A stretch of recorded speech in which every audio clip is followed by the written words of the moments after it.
Hello and welcome. You're listening to Nails and Hammers. Our guest for today is Kurtis Heimerl, who is an assistant professor at the University of Washington. We chat with Kurtis about growing up in Alaska, pursuing a graduate degree in computer science, starting a company, and traveling to a very remote village in Indonesia, selling that company to Facebook, and finally his professorship at the University of Washington. We hope that you enjoy listening to this episode as much as we did, and it's time to listen and learn. Hi, Curtis. Welcome to the Nails and Hammers podcast. Glad to be here. Can you share a bit with us about where did you grow up and where all did you study? Sure. I was born in Minot, North Dakota. My family is military, and so they sort of shipped my father around places. And that was where I think it was the Strategic Bomber Command was there. And so he's an airplane mechanic. And so we got shipped to Germany, and then at some point he decided that he was going to demand that he get shipped to Alaska, otherwise he was going to retire. And so he got shipped to Alaska. And so that's largely where I grew up from grade 2 on. A little town called Eagle River, which is a suburb of Anchorage. They're not super rural or anything. Eventually, they did ask him to leave Alaska, and he did retire. That was not an idle threat. And so from there, went to the closest quality public school. The University of Alaska is not great at most things.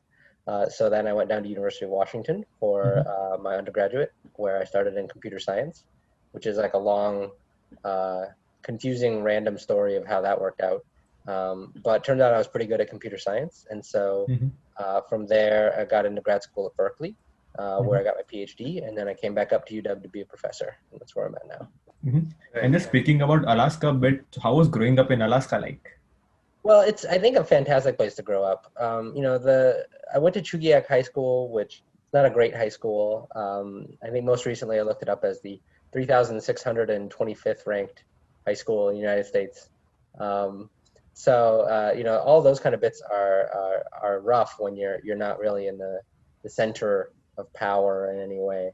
But what it does is it gives you a lot of room to kind of grow in your own way. And so, grew up, spent a lot of time in the mountains, spent a lot of time just piddling around in a place called Hatcher Pass where my father and I built a cabin.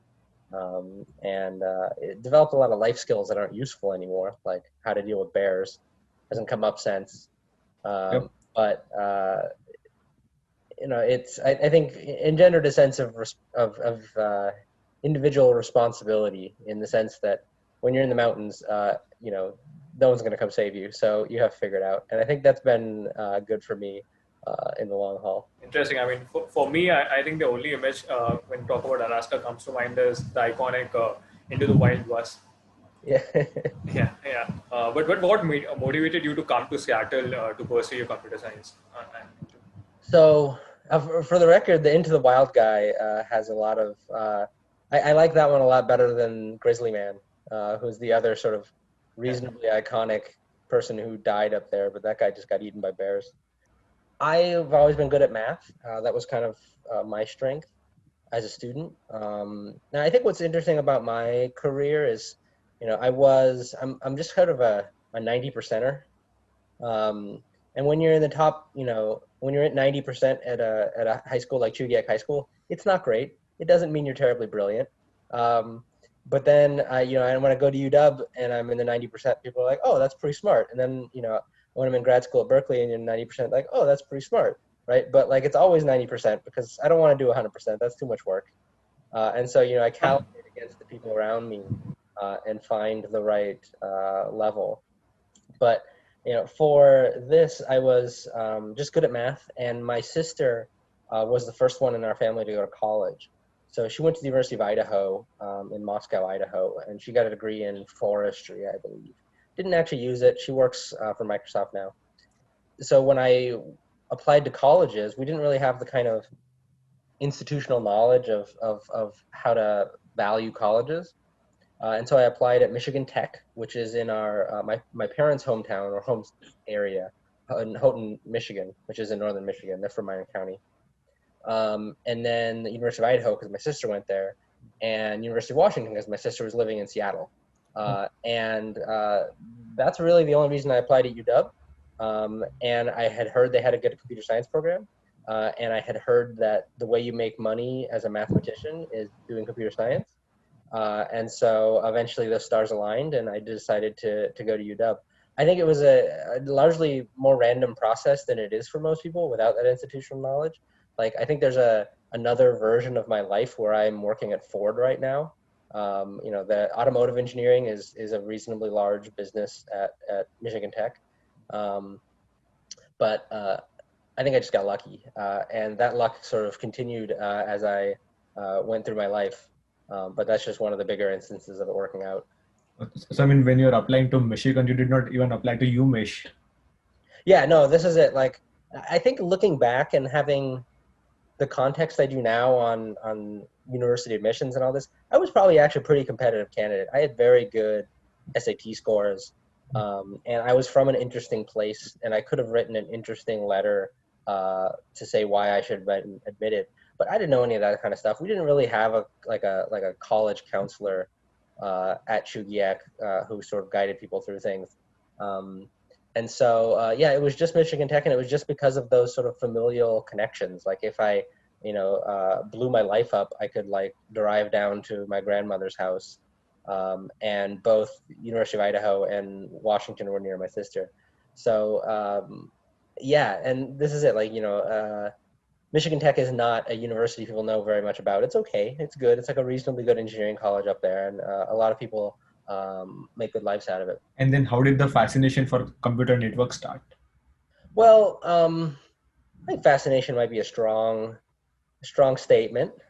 A lot of what you're seeing is just like a very practical experience. Like, the whole thing of all of this was, how do I make a living? How do I just find a business to be in?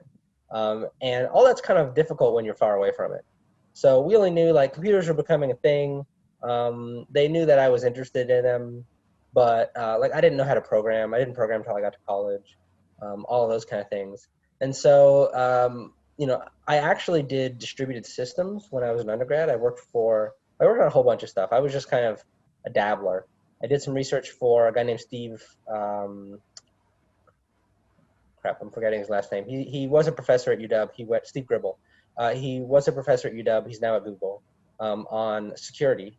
And then I did some programming languages work with Dan Grossman. And then I did some algorithms work with Anna Carlin. And it was just kind of like trying everything out because it's all kind of the same to me. And so I got to grad school and I joined the RAD lab, which was the Reliable Adaptive Distributed Systems lab. And they were a big funded thing to do kind of how do you build web scale services easily. A lot of neat ideas, a lot of good people. But I didn't want to work on data centers, it turned out. I felt like if I was going to work on data centers, I should go work at Google and get paid Google salary instead of grad student salary. So I had a friend named Paul Javid, who is actually now in Seattle. You should consider putting him on here. He runs a startup, or he ran a startup that was sort of a fitness app.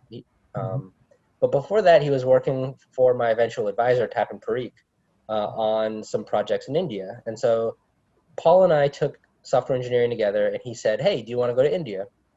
And I was like, yeah, that sounds fun.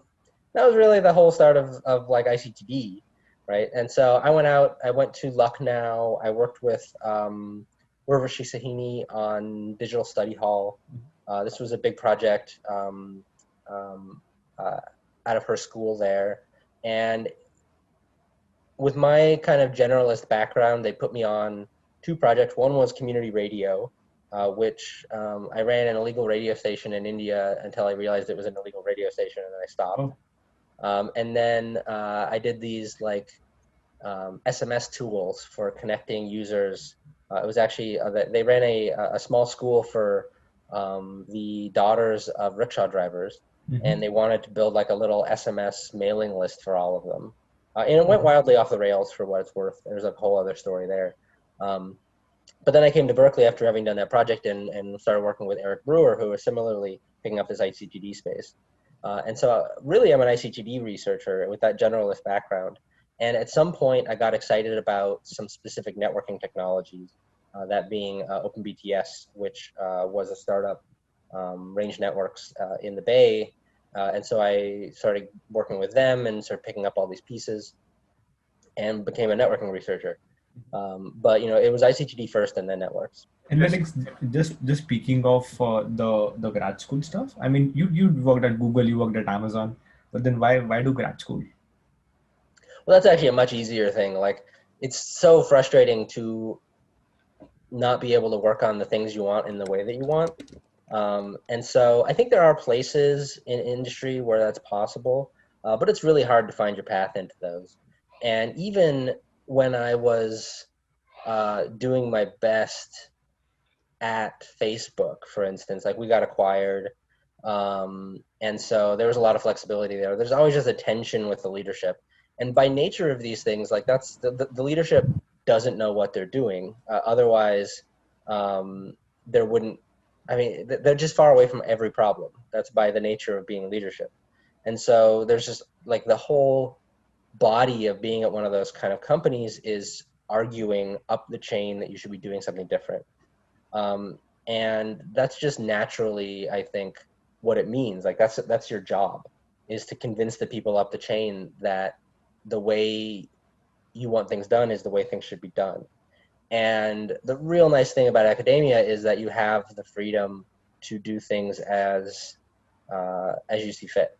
And there's a bunch of downsides as well, for the record.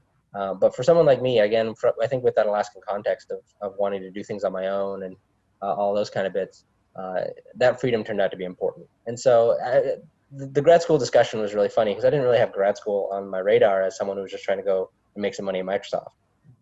But there was a student, Jenny Wen, she's now actually at Facebook, but she went to MIT.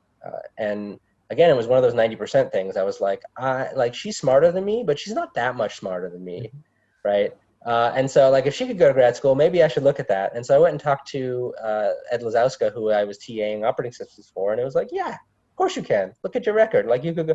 And then I think somebody at Berkeley liked my packet, which was, an interesting packet. There's not a lot of Alaskans applying, and decided to pick it up. So these are all those kind of luck elements working out. But at the end of the day, the grad school thing was just like, I didn't want to work on AWS for forever kind of thing. Curtis, I wanted to understand how was your experience in India and how did it happen, right? I mean, was it like two undergrad chaps discussing over a beer, discussing, hey, we'll go to India, we'll change things. How did that happen? So it's, it's simpler than that. Paul just kind of knew that I was an adventuresome person. And so, like I had an internship at Google immediately before, and I just had so that was like spring quarter, and then summer quarter, it was a go work for Microsoft Research. And the Microsoft Research India lab is, I think, iconic at this point in terms of the impact it's had on the academic community. It's just this wonderful soft place to land, to jump into what is often an extremely confusing transition. And so there wasn't like a career goal for me. There wasn't a bigger element to it. It was really just like, here's this opportunity. You've got 3 months, and I'm a terrible tourist. Growing up in a place where there's a lot of tourism, you just sort of like, I just grumble and like complain.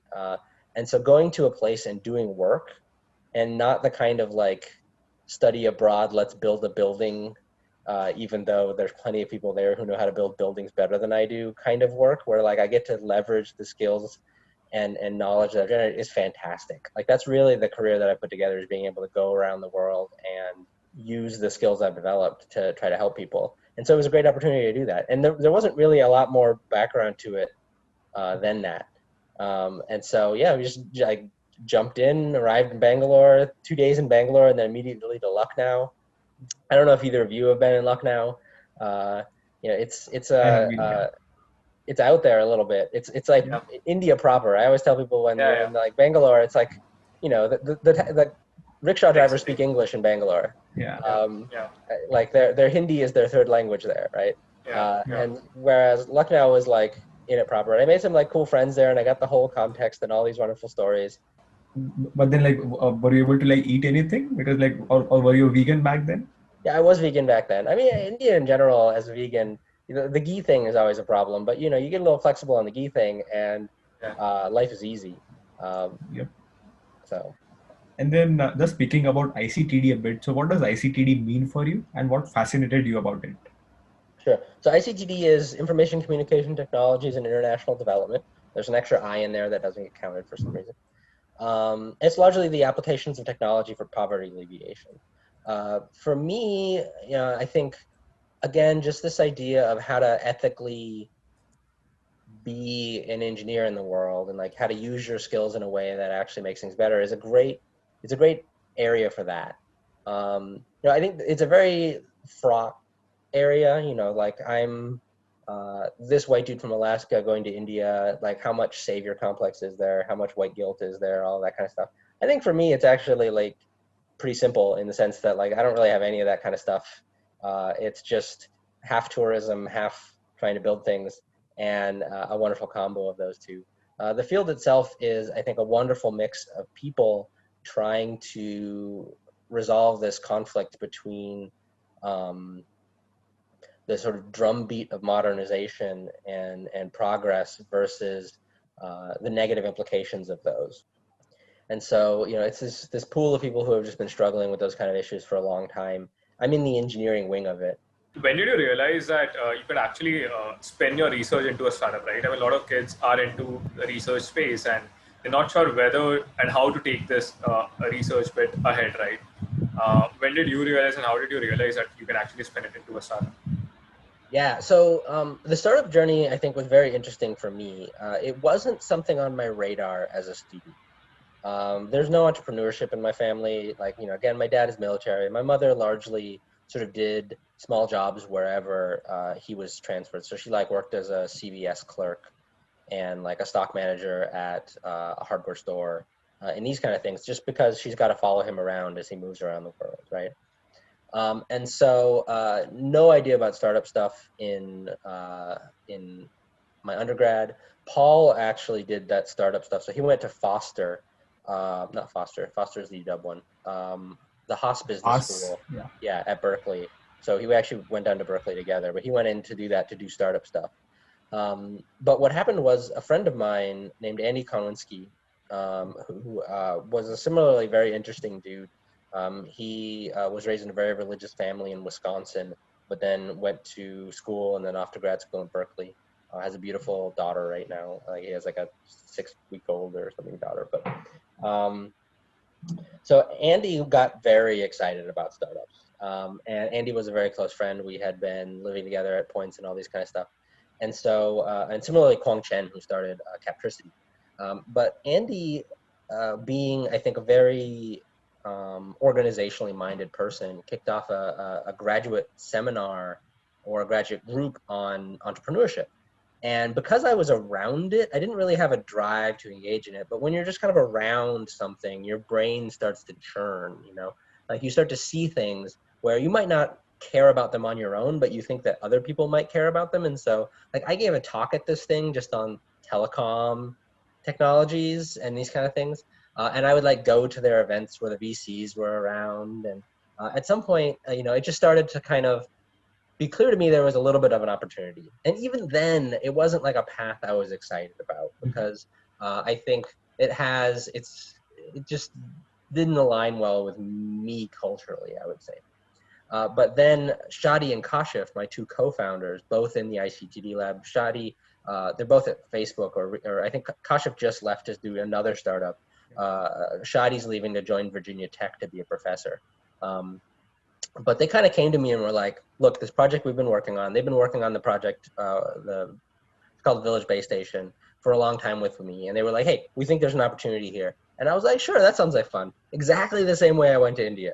Like, it was just like, yeah, sure, let's do it. I don't really know what I'm doing, but we'll figure it out. And so because it was my thesis project, I was a CEO. I think that was the entirety of that decision. But the three of us just like circled up and raised a bunch of money and ran a company for a while. And this to me, in retrospect, is again one of those like, whoa, that was surprisingly lucky the way that worked out. And so now here at UW, I'm a chair of the entrepreneurship committee, and I'm trying to have the same kind of cultural shifts happen for me that happened, I think, at Berkeley. Like Berkeley had very limited startup opportunities, largely faculty-led, exactly where UW is now at. But we were jealously looking at Stanford, which has its own set of problems at the moment, for what it's worth. But they have a ton of startup activity, so much so that often students don't graduate, and it's hard for them to execute on projects and these kind of things. But it's clear that like if you want to do a startup, you can do that at Stanford. And so they were trying to make that similar shift at Berkeley. I don't know how the long term of it has panned out, but that particular group of people are startups like Databricks, Captricity, Comfy, Indaga. There was just this boom of us all jumping into the pool together. And as far as that, I can tell, everyone is largely landed on their feet. Great Scope is another one, that's Sergey's company. So that cultural element was really neat, but the decision was surprisingly easy. And so some of that could also have been the tap effect, like Tapan Parikh was like really big into this space and then like converting ideas into startups. Yeah, he did some, like there was Neil Patel's Awaz Day, which is still running.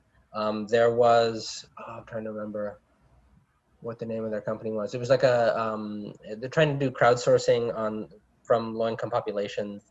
But unfortunately, I'm blanking on the name. Sama source something. No, like so that. he knew the Samasource people, but it was actually a group of 3 other high school master's and PhD students who were excited about Amazon Mechanical Turk, and then taking some of those ideas out into a company that's also they've transitioned into it's a startup. I mean, it's a company where you crowdsource kind of operations stuff and executive assistant stuff.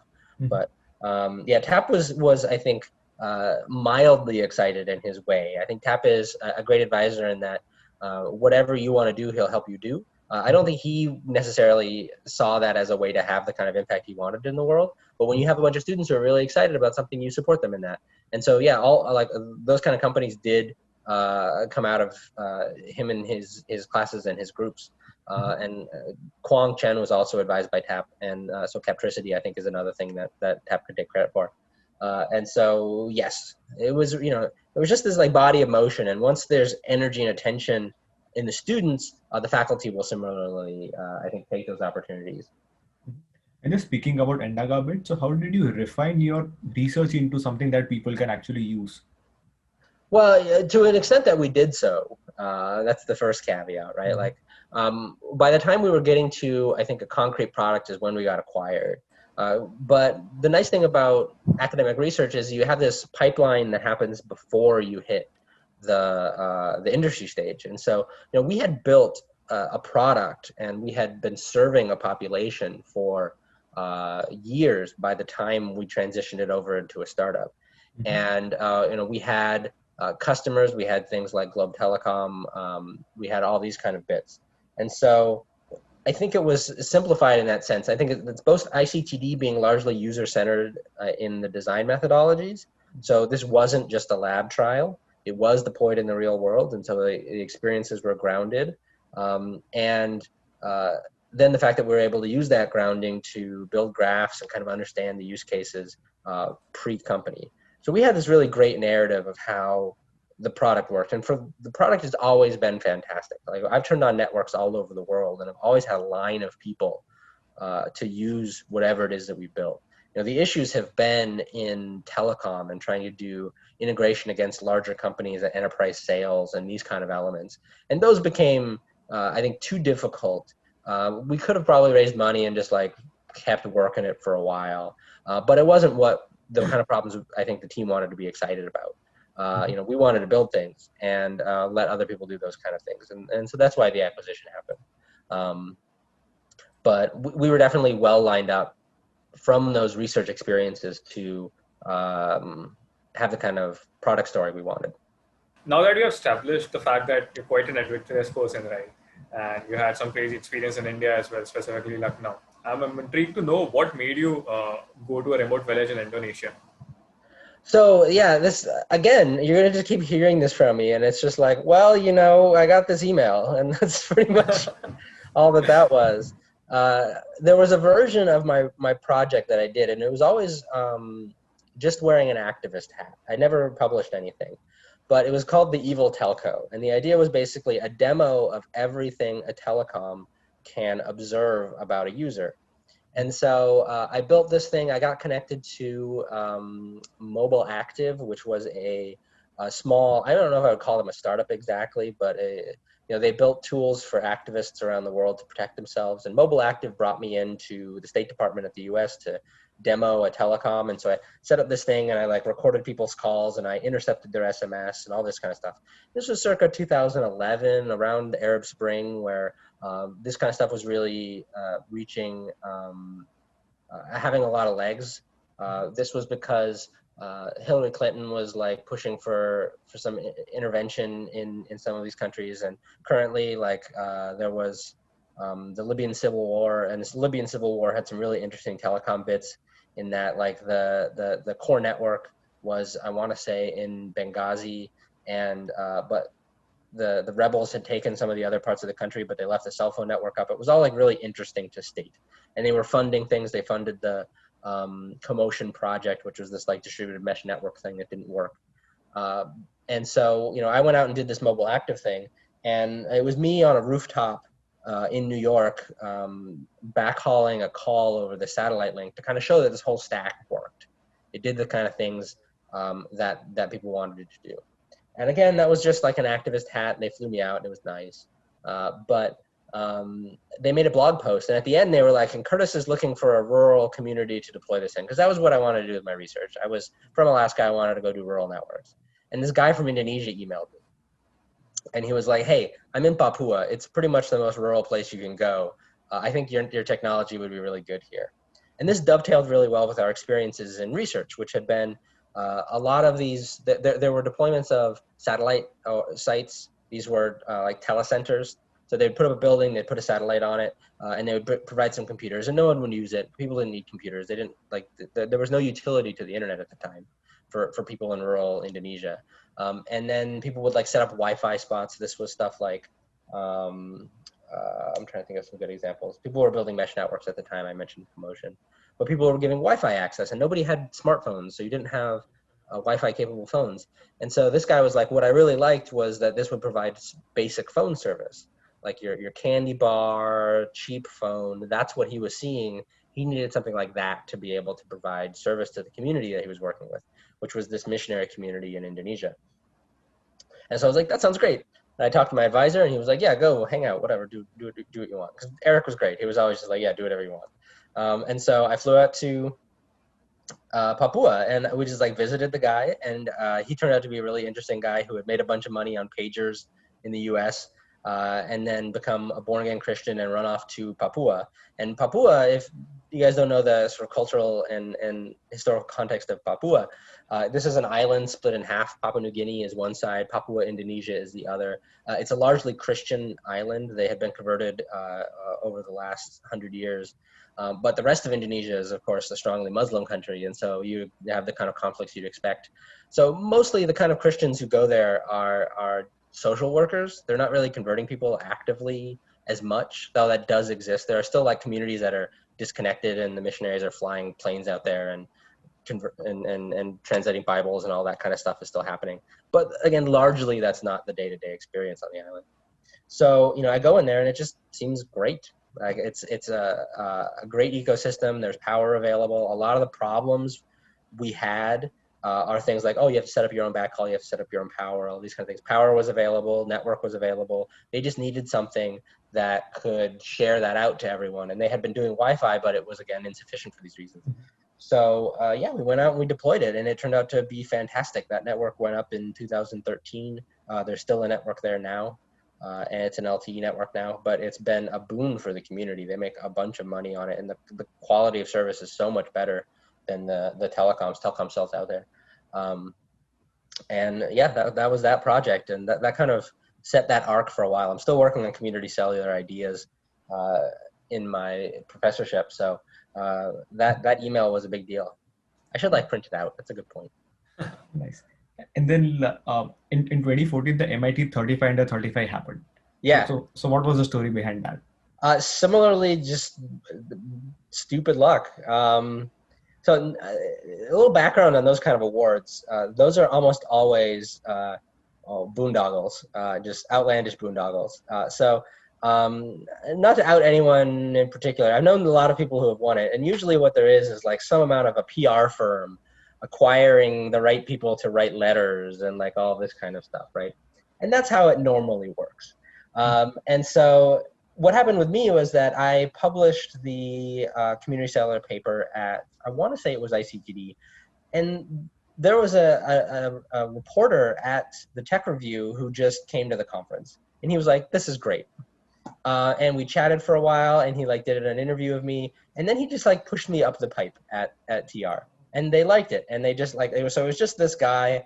I don't know. I've been to a lot of ICTDs now. This is the conference. I don't know that I've ever seen another TR person at one of those. And so it was just like, this paper at this particular moment with this particular person, he got excited about it and he pushed it up the pipe. And I do think it's been pretty impactful. It was certainly helpful for fundraising. And I don't know if it was helpful for getting the faculty job, perhaps. But those kind of fortuitous things are just things that happen. Again, I got lucky with some of those elements. I think the next question I want to ask here is about Facebook. Right? How did the conversation happen with them and the whole acquisition acqui-hire story? Yeah. And I should be clear in the sense that it wasn't a full acquisition. They didn't acquire the company. They acquired the people and technology. So it was one of those deals. But that one is, I think, a little bit more mechanistic than the other sort of fortuitous ones. We had started our company. We were a small group of 6 people doing exciting stuff. And the story at Facebook goes back to the Open Compute project. So Open Compute was a project founded by someone inside of Facebook, and the idea was to build an open platform for data center components. So routers, switches, even machines. The idea being, hey, Google, Apple, Facebook, all these people are running data centers at larger and larger scale, and they keep having to just buy equipment from Dell or whatever, right? And so often you would like go to Google and they would have to like take this stuff like a router and like build it again afterwards to make it useful for the kind of things they were doing, because they were doing cutting edge research, right? Like they needed more controls than the product had. And the normal cycle of this is Dell or whoever is building the router is doing the R&D on better routers. But now Google was doing R&D on routers. And so they needed a platform to be able to innovate on. And everyone had this problem. Like the innovation stack was changing. It wasn't this pipeline. And so they kicked off Open Compute. It became a reasonably successful, reasonably large deal where Dell will now sell you an Open Compute router, and things like software-defined networking kind of bubbled up in this time as well for the same reason. So anyway, Facebook viewed Open Compute as a big success.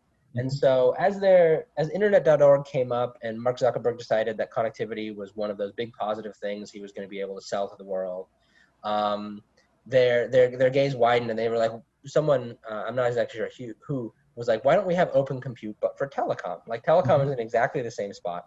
They all deploy these radios, they all deploy these core networks, all of these kind of elements.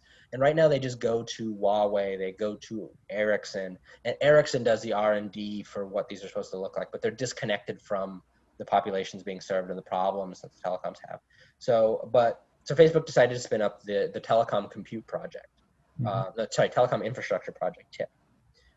And so they did this, but as they started this process, they sort of quickly realized that they didn't have competence in telecom. And so the first thing they do is they like look around and try to find people to acquire to bring in that competence. Now we had started working with them because we were clearly A, in the Bay, B, competent, and C, doing fun telecom stuff. And so we brought them in to be a partner on our deployment with Globe Telecom in the Philippines. But they were eyeing companies for acquisition. And we knew some of the other ones, they had too much baggage to be acquired. So eventually they just came around and were like, you guys look great. We'd like to bring you in to sort of direct some of this stuff and provide that competence inside of the org.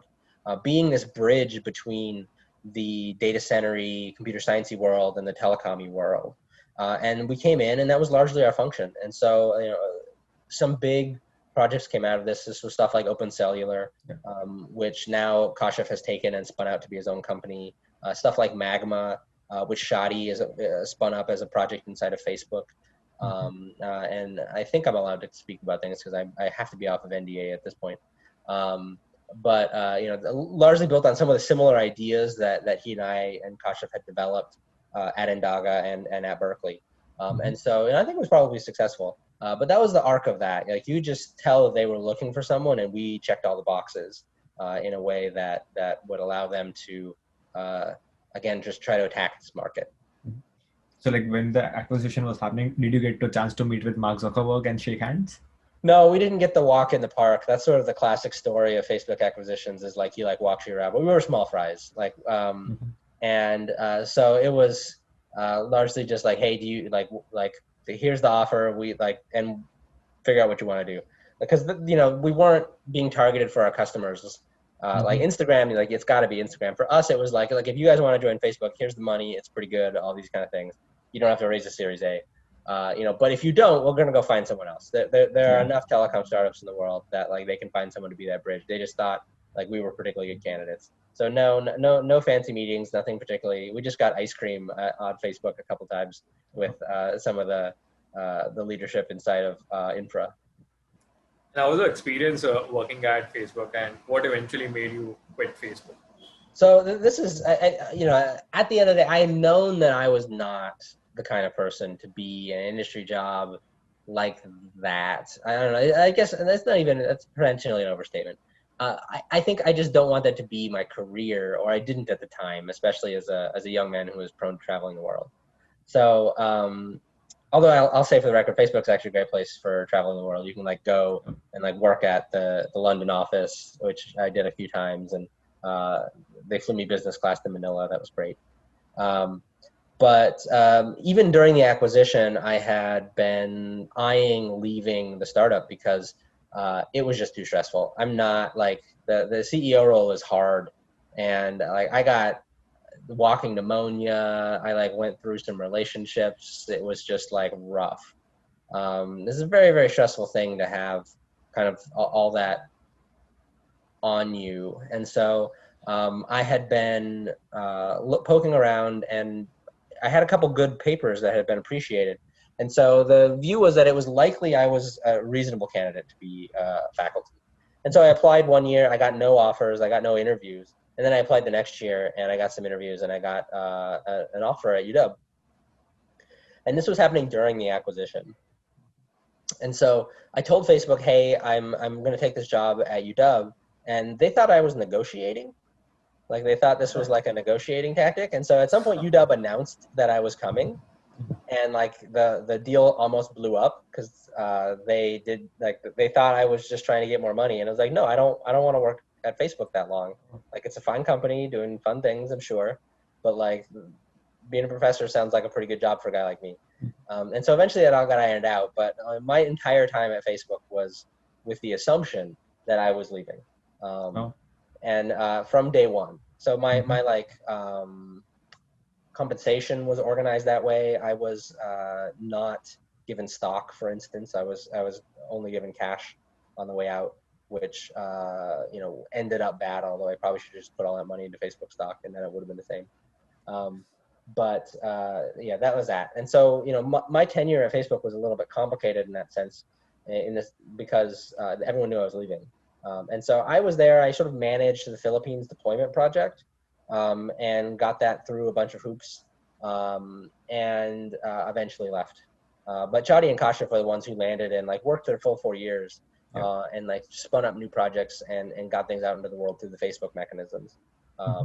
And so they were able to do that. So that I think that speaks to kind of the impact you can have at an org like that, even if it wasn't for me. And just wrapping up the whole career part, how did you convince yourself that academia was something you wanted to do for the rest of your life? Yeah, I mean, I'm still convincing myself of that every day, right? It's a trade-off space. And for me, it was that freedom element is really nice. I don't like having to justify my reality to someone who's far from it. The worldview that I live in is that I go when I travel a place and I drink deep and I breathe in and I try to understand what's going on. And you go and do something like that, and you come back and you report back to this manager who, for in their to their credit, they have like 4 kids and they don't get to travel, and so everybody's filtering these experiences and these directions through their own lives, and they're sitting in Palo Alto in their like $2 million house, and the kind of things I say don't necessarily resonate with them. And so, that was frustrating. And also, Kashyap and Shadi similarly had to deal with such frustrations. And that's what it is to be at a company like that, is to like deal with those frustrations and work through those. I just didn't want to do that anymore. Maybe I'll want to do that in the future. I think there's a world now that I have a toddler. Hopefully we'll have more kids that like hanging out in Seattle is the right thing for me, in which case the kind of work I want to do is not going to be as travel oriented and all these kind of bits. But it was just going to be too difficult to have the kind of impact I wanted to have there. And academia gave me that freedom and continues to. And plus, it's a cool job. I think you're always put in front of new things. Students drive you in new directions. And it's about the most job security you can have in a global pandemic. So it feels like a good environment. Yeah. Cool. Let's actually move to the next section wherein we want to know Kurtis as a person, right? To start with, we want to know what's your purpose in life? What's the purpose in life? That's a big question. I want to say, so I'm actually I'm going to be speaking at Neha Kumar's class later today. And so these are all like reasonably relevant questions because it's a bunch of students who are really driven to have impact in the world and trying to figure out how to do that. And I think these are just fundamentally personal questions, right? In a deep sense, right? So there is no like meaning to life. There are like 1 billion or 7 billion meanings to life, right?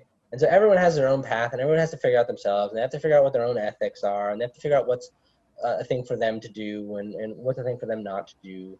And so, for me, it's just been kind of treating everyone like people and going and trying to make things easier for other people, trying to make things a little bit better wherever you are and wherever you're at. And so like Kushal mentioned, for instance, the veganism as a thing, which is, I started being vegan probably 19, and there's a whole bunch of reasons for it. There was a girl I was chasing. There's just layers and layers to the whole thing. But a big element was like, it just seems like it'll make things a little bit better. Like my little piece of making things better. And that's the worldview that I have. It's just like every day try to just like make things a little bit better as best you can. You don't have to like flagellate yourself. You don't have to hang yourself out to dry. And but if you have a choice, and you often do, choose the one that makes things a little bit better. All right, and that was a really heavy answer. Just speaking of fun, like what do you do to have fun? Oh, I don't have fun anymore. I have a toddler. I like occasionally get like an hour to play Magic the Gathering online. That's fun. Otherwise, I do yard work. Yard work is really fun. It's actually super relaxing.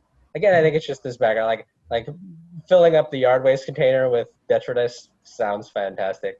The real answer is stuff like getting out into the wilderness, doing camping kind of elements. I need some time alone.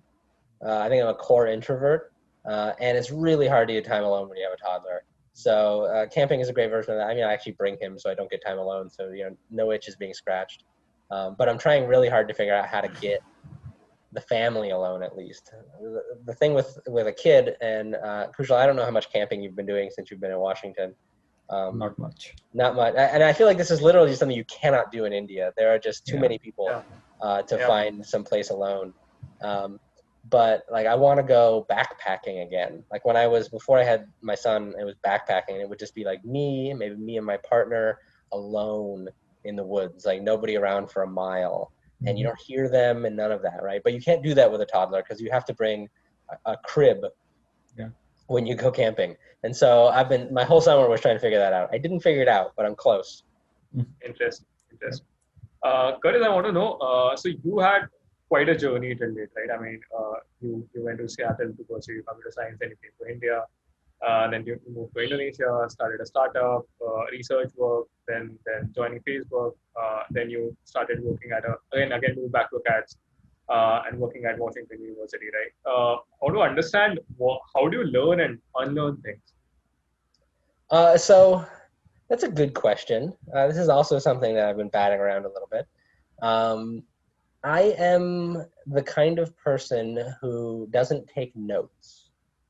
So the logic here is that if something is important, it will come up multiple times, in which case then I will stop forgetting. If it only comes up once, then it wasn't that important, and it's okay that I forget it. And that's been my system for a really long time. And so it's basically just like hang out, talk to people, be around. If you keep hearing the same thing over and over, like maybe go and read the Wikipedia page for that, and find out what's important from there. And I think that served me well in like keeping focused and while staying present. I think one problem, especially for academics, is you'll obviously like you'll sometimes just dive into the deep end and not come back up. And so you become this domain expert in this specific thing, and the rest of the world moves around you. And so this is how you get the academics in the world who like share their opinions on things they don't understand, which I think is very, very, very common. I'm a psychologist, so I'm going to talk about like critical race theory or something. It's like those are, you have to read the literature, you have to dive into these things.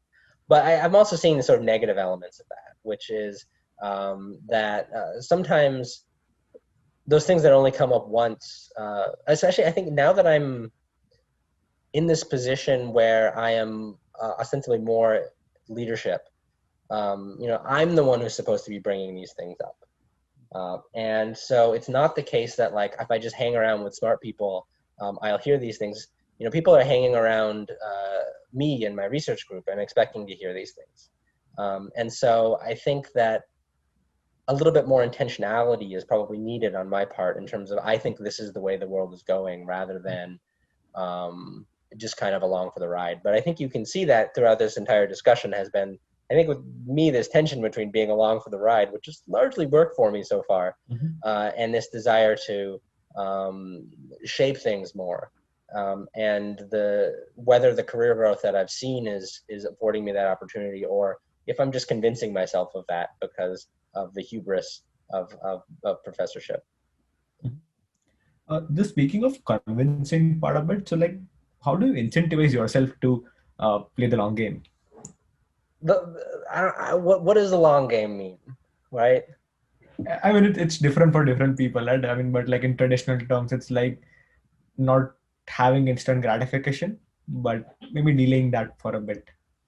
So this is, I'm not convinced there is a long game, but again, this is me with my like, hey, just like ride the wave, figure out where life takes you kind of bits. Was I playing the long game with the startup?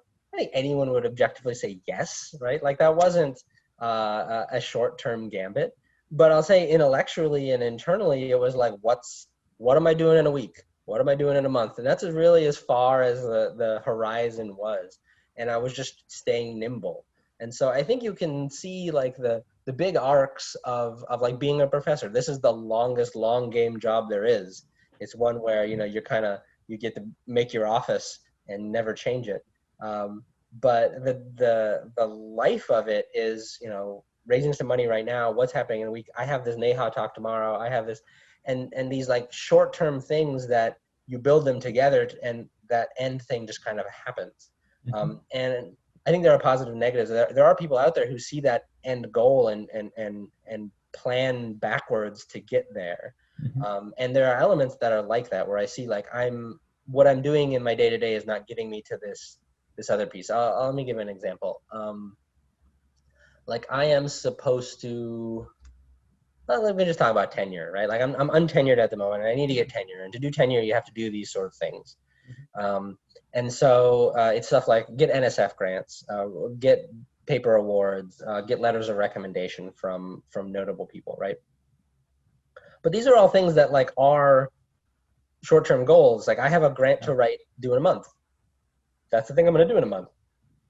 Is it tenure? Is that the thing that like I'm doing in a month? No, it's being able to take the long goal and make it into short goals, even without connecting those dots, right? Like getting this grant isn't necessarily going to mean that I get tenure. It's not A to B to C, but it's clearly in the direction of that goal. And so finding things that are in that direction of that goal and being able to execute on those in the span of a month, 3 months, 6 months, and then reassess, right? After 6 months, you're like, okay, what succeeded? What failed? Where should I be directing my energy right now? And then you direct your energy in that direction, and you again reassess. And I think that's just life for me. It's like every 3 to 6 months, what is the thing I'm doing? What is the direction I'm going? Is the direction I'm going the way I want to go? Do I need to change any of those things and move in a different direction? And I think that builds you towards where you want to go while keeping you active. I feel like, and this is maybe from the training, right? Like if you do Ictd, if you do user-centered design, everything is iterative all the time. There is no clock making. You don't like come out and like, I'm going to build this thing and I'm going to plug all these pieces together and this beautiful thing will happen. What it is I built an ugly thing. I put it in front of people. It was ugly, but parts of it were less ugly than I thought. And so you fix some of the ugly pieces and you put it in front of people. And you fix some ugly pieces and you put it in front of people. And I think that that's my life, is like, I do some things and I put it in front of people. And if it's ugly, I try to fix those things and I do the next thing. And one last question before we move into the rapid fire question. What one advice would you like to give to a 20-year-old artist? Largely better suggestions on dating would be my first answer. Like I've made some bad choices. I don't know. I mean, I think 20-year-old Kurtis like would be happy with where I am. I think probably surprised. This was never the plan. And then going back to that part, this was never the plan. I was not going to be a professor. That's preposterous. I was not going to go to grad school. Why would I do that? That's you just lose a bunch of money. I was, probably going to go to college, but it wasn't sure that was going to. By 20, I was in college, so we're in that. But give some stock tips and some career direction and bits. Do machine learning a little bit earlier. I don't know. Like the Rad Lab was doing machine learning, so I did some in my first year of grad school before I ran away from that. Maybe I should have focused on. Maybe not. I don't actually know. Like the people who are in the Rad Lab who did that, they're all professors at good places. But I'm a professor at good place. I don't like. So I don't know that I have a lot of like advice to give them aside from like, buckle up. It's going to be rough, but it'll work out. And again, the dating one, I would probably actually give myself a suggestion. I think that's the only thing common between the three of us. Totally. And just moving on to the last section, we'll have a rapid fire round. All right. So any hobby that you picked up during COVID? Lifting. Yeah, nice. Best place you've ever traveled to? Lombok. Your 3 favorite apps? Apps. I don't really use a lot of apps these days. What am I using? I'm using Marco Polo a lot at the moment to communicate with family. Might be the only one though. Like really, I'm just not doing a lot of apps. Oh, interesting. Your favorite grad school memory? Probably the Chi-Best paper was. It was this project that I like spun up on my own against my advisor. TAP was like, "Don't do that. Do something different." And I was like, "No." And so then I did it on my own.